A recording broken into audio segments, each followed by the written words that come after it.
योद्धा न्यूज मराठी। लोकशाहीर अण्णाभाऊ साठे यांच्या जयंती निमित्त स्वाभिमानी रिपब्लिकन महासभेच्या वतीने चांडोली ग्रामीण रुग्णालय येथे फळे वाटपाचा कार्यक्रम संपन्न। साहित्य सम्राट लोकशाहीर अण्णाभाऊ साठे यांच्या जयंती निमित्त 1 ऑगस्ट 2026 रोजी स्वाभिमानी रिपब्लिकन महासभेच्या वतीने चांडोली ग्रामीण रुग्णालय येथे फळे वाटपाचा कार्यक्रम संघटनेचे प्रदेशाध्यक्ष हरेशभाई देखणे यांच्या प्रमुख उपस्थितीत संपन्न झाला। यावेळी हरेशभाई देखणे म्हणाले की साहित्य क्षेत्रातील कोहिनूर हिरा म्हणून अण्णाभाऊ साठे हे अजरामर राहतील। त्यांनी वास्तववादी साहित्य मांडून शोषिताच्या कष्टकऱ्याच्या व्यथा मांडल्या।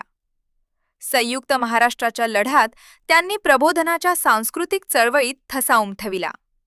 तसेच अण्णाभाऊ साठे यांनी रशियामध्ये शिवाजी महाराज यांचा पोवाडा गायला। अण्णाभाऊ साठे हे प्रेरणास्थान असून तरुणांनी आदर्श घ्यायला हवा।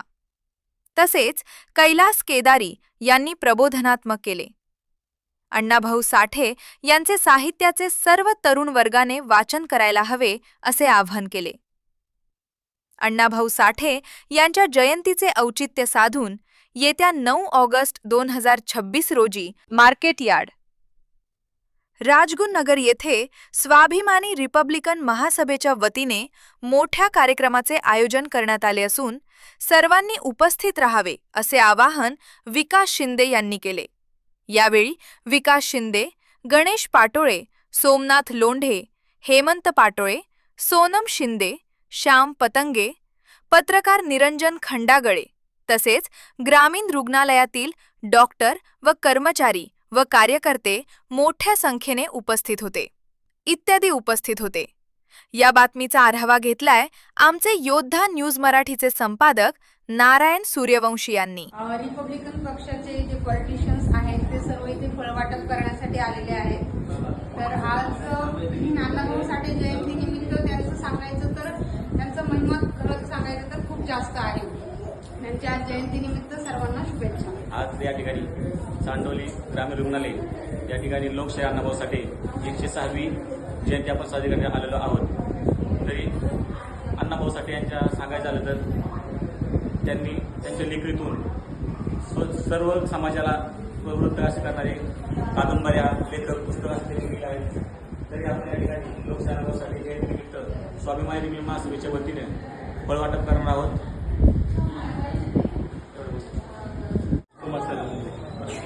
लोकशाहीर साहित्यरत्न अण्णाभाऊ साठे यांची जयंती।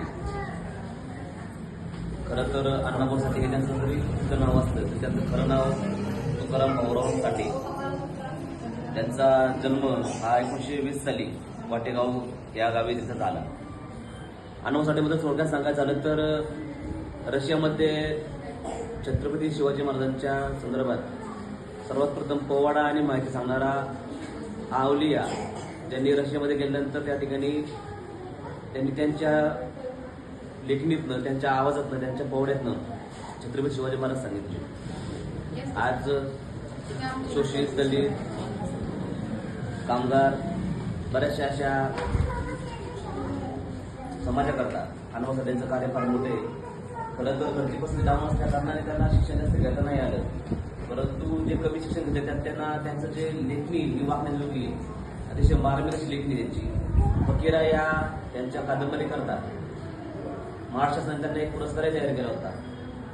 अशी हे अण्णाभाऊ साठेंची आज जयंती। आज या जयंती निमित्ताने स्वाभिमानी रिपब्लिकन महासभेच्या वतीने आज ग्रामीण रुग्णालय व ट्रॉमा केअर सेंटर चांडोली या ठिकाणी आपण जयंती साजरी करत आहोत। या ठिकाणी जे आपले या ठिकाणी जे काही आपले रुग्ण असतील त्यांना या ठिकाणी फळवाटप खावाटप करून आपण या ठिकाणी साजरी करतोय। खरं तर माझी सर्वांना विनंती आहे की आपण प्रत्येक गावात, प्रत्येक घरात, प्रत्येक सामाजिक ठिकाणी, प्रत्येक शासकीय ठिकाणी अण्णाभाऊ साठेंची जयंती साजरी केली पाहिजे।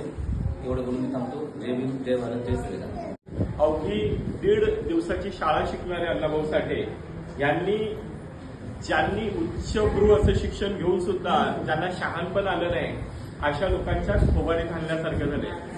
खरं म्हटलं तर शिक्षण घेतल्यानेच माणसाला शहाणपणा येतं असं नाही, तर शहाणपणाचं शिक्षण खरं तर दिलं गेलं पाहिजे। हे साठे यांच्याकडे पाहून आपल्याला वाटतं. खरं म्हटलं तर अण्णाभाऊ साठे हे सर्वांचे प्रेरणास्थान आहेत की अशाही पद्धतीने तुम्हाला लढ्यामध्ये उतरता येतं.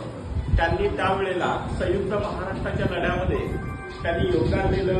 शाहीर अमर शेख असतील, अनेक शाहीर असतील, त्यांच्यासोबत त्यांनी संयुक्त महाराष्ट्राचा लढा नेटाने गाजवला. संयुक्त महाराष्ट्राच्या चळवळीमध्ये त्यांचं फार मोठं असं योगदान आहे. त्यांनी अनेक पुस्तकं लिहिली, अनेक वाडवे लिहिले, अनेक त्यांनी पोवाडे लिहिले आणि त्यांचं साहित्य आज जगभर गाजते.